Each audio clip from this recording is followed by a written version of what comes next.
네, 반갑습니다. 마음디자인TV 마음디자인의 한나로세입니다. 부부 셀프 힐링 홈스쿨링 영상을 함께 하게 됩니다. 4개월 만에 영상으로 뵙게 되네요. 이 영상에 무조건 따라하기는 전에 보내드린 영상과 마찬가지로 영상의 뒷부분에 있습니다.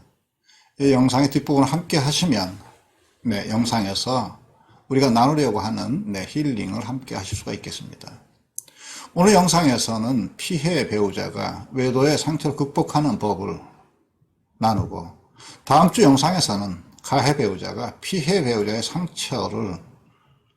상처의 치유를 돕는 영상을 1, 2부로 나눠서 업로드합니다. 이 영상 두 편을 이어서 시청하시면 치유, 부부의 힐링에 도움이 되도록 영상을 꾸미겠습니다. 먼저 외도의 회복이 힘든 정신적이고 무의식적인 원인, 그리고 그 극복을 어떻게 할 수 있는지를 말씀을 드리려고 합니다. 배우자의 외도는 피해 배우자의 마음의 전 영역, 일테면 무의식과 의식 전 영역, 그리고 의미의 세계, 로고스의 영역에 상처를 냅니다. 첫 번째로 피해 배우자의 마음에 가장 큰 혼란과 고통을 주는 것은 외도가 가져다준 피해 배우자의 삶, 그리고 자기 자신, 그리고 부부 관계의 의미 언어의 상실입니다. 외도의 피해를 겪게 되면 피해 배우자는 평온하던 시절에 너무나 당연해서 잊고 살았던 자기의 삶의 의미의 언어가 솟구쳐 올라옵니다. 자기가 의미의 언어의 사람이었다는 것을 어느 날 알게 되는 거죠. 그런데요, 배우자의 외도가 발생하면 그동안 피해 배우자 자신과 자신의 삶을 지탱했던 의미 언어의 무화, 소실, 삭제 등의 무의미화를 겪게 됩니다. 로고스의 세계에 상처가 생기는 거죠. 이렇게 배우자의 외도로 생긴 의미 언어의 부정적 내러티브, 마치 허리케인 폭풍 같습니다. 그래서 피해 배우 존재 자체를 흔들어버리고 그의 삶의 가치를 무가치화시킵니다. 그의 인간관계 등등등의 모든 것을 쓸고 가버리는 거죠. 피해 배우자의 마음에 긍정적인 것은 하나도 남아있지 않게 되는 거죠. 그리고 그 파괴적인 힘은 그 자체로 끈질긴 생명력을 이어갑니다. 이렇게 피해 배우자가 그동안 삶과 가족관계를 지탱했던, 삶이 이리저리 힘들고 어려울 때도 의미 언어가 있었기 때문에 지탱이 됐었거든요.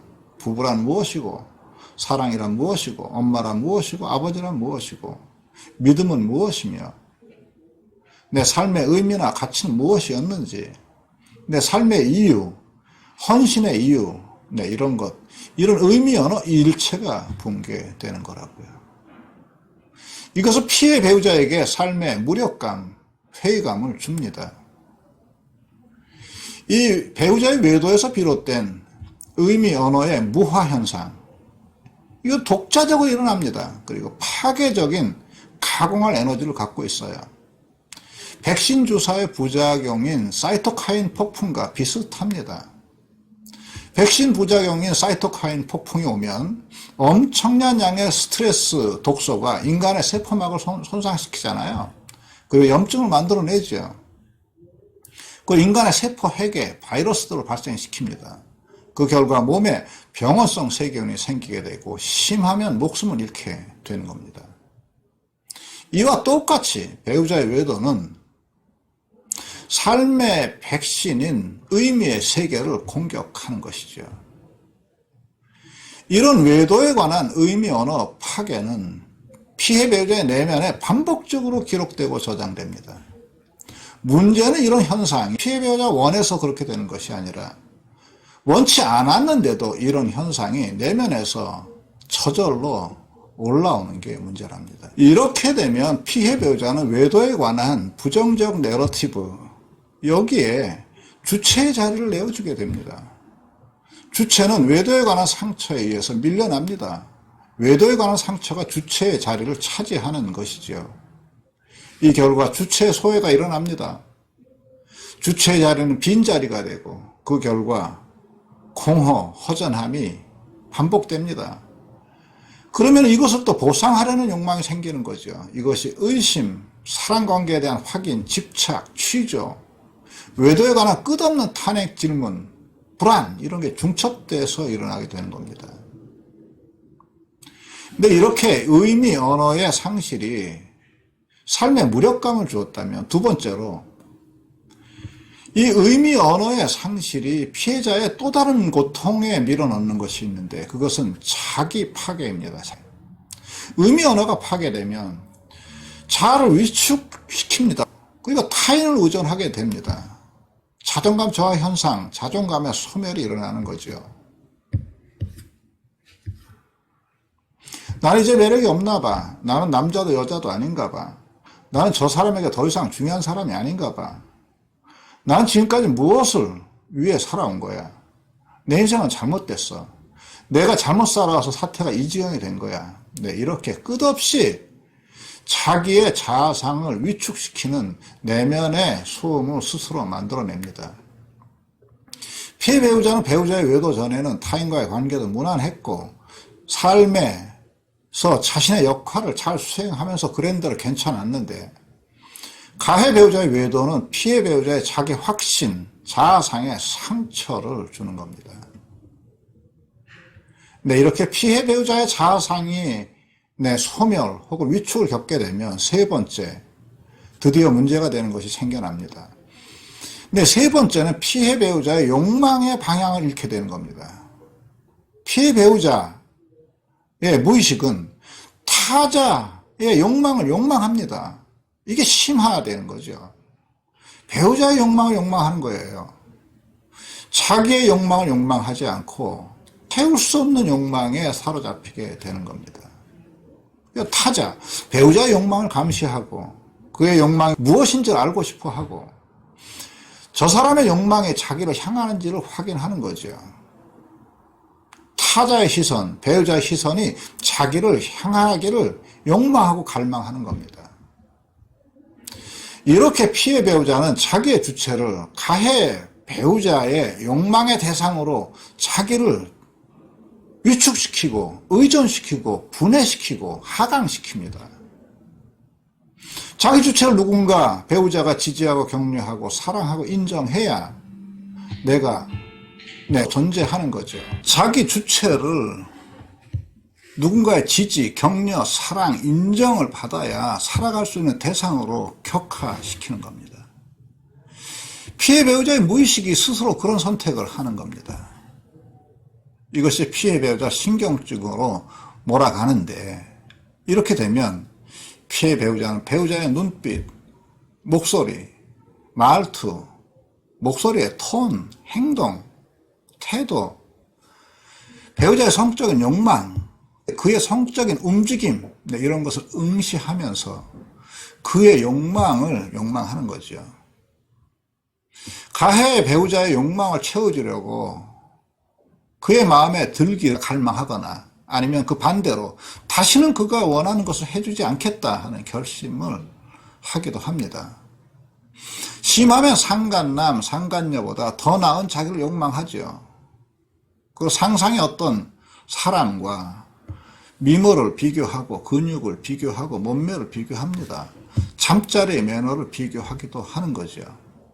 그래서 주체가 자기 욕망을 욕망하지 않고 타자의 욕망을 욕망하는 거죠. 여기서 분열, 강박적 편집사고, 집착, 배우자에 대한 소유욕이 일어납니다. 이렇게 피해 배우자가 마음의 상처를 입게 되는 얼개를 우리는 지금 살펴봤는데 이제부터 이 상처 극복하는 법을 함께 나눠보려고 합니다. 오늘의 무조건 따라하기입니다. 피해 배우자의 실존을 위협하고 부부관계 회복을 더디게 하는 것은 그 첫 번째 원인이 의미 언어의 상처라 했습니다. 그리고 여기에서 온 두 번째, 타자의 욕망을 욕망하는 주체의 대상화, 이 두 가지가 외도 회복을 더디게 한다 했습니다.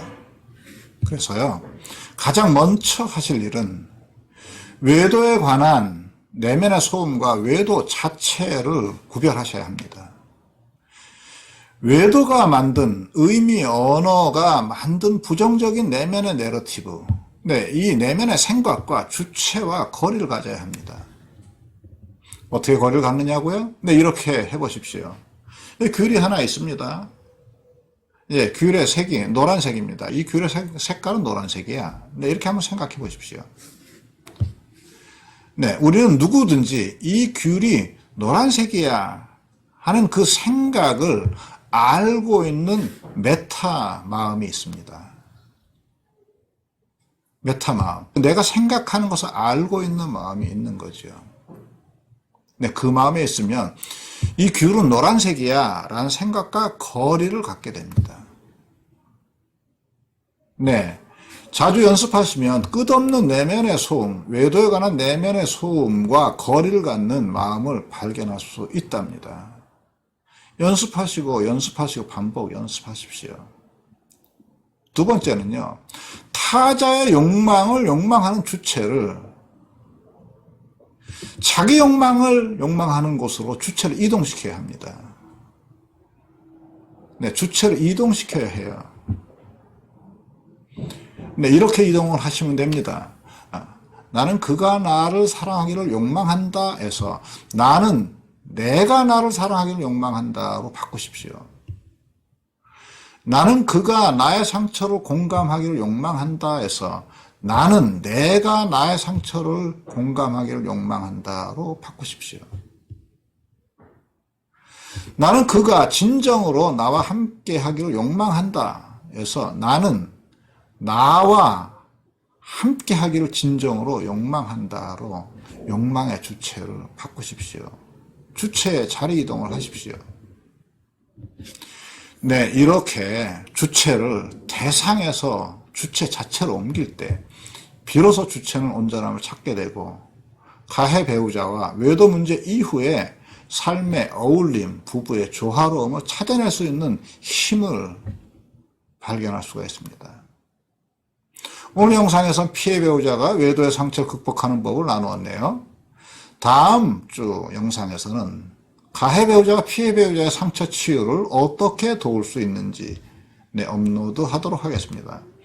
네, 조금 도움이 되셨으면 구독과 좋아요, 알람 눌러주시고 다음 영상에서 뵙도록 하겠습니다. 네, 고맙습니다.